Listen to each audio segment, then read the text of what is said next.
1935年9月22日，洪正祥牧師在惠靈山衛理公會用英語和粵語向本教會第一次講道，當時大約有200人參加。本教會喺華盛頓特區不斷嘅增長嘅華人提供宗教項目、培訓同埋教學，對於好多學生、移民、遊客和當地居民嚟講，呢度係一個家外之家。福音透過義戰服務俱樂部、美國化嘅課程、文化同埋社區活動團契等得到咗傳播。1939年，本教會喺下午崇拜從惠靈山遷移到新購置位於西北區 L 街1011號嘅聯排屋宇。教會一直保留喺呢個地方，直至到1957年籌集到足夠嘅資金，就喺該地建造教堂。喺隨後幾十年間，本教會繼續透過神學院培訓嘅計劃、難民安置計劃同埋華埠服務中心，為會眾同埋社區提供服務。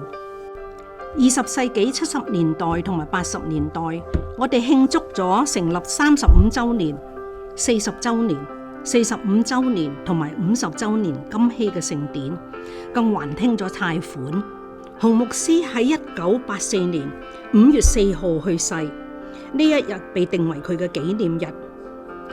第二年，佢心愛嘅妻子洪盧桂嬋亦都被主接去。1994年，因本會會有抗爭，再遷回衛理公會會所，共同聯合崇拜。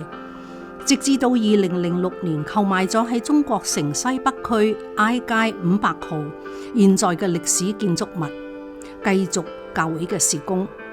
該建築物係建於1852年，由美國國會大廈建築師 Thomas Uswig Walter 設計。本會復修咗友誼廳、主日學教室、辦公廳等等，建築嘅外觀亦已完成。我哋感謝 Gold 地產公司嘅大部分捐贈。經過2012年全面嘅拆除同埋重新設計後，全新嘅聖所係本教會最後嘅建築項目。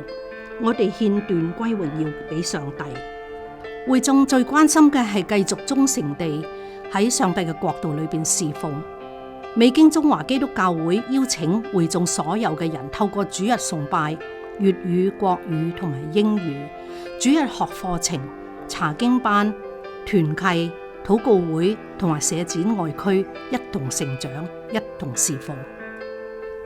我哋衷心感謝上帝。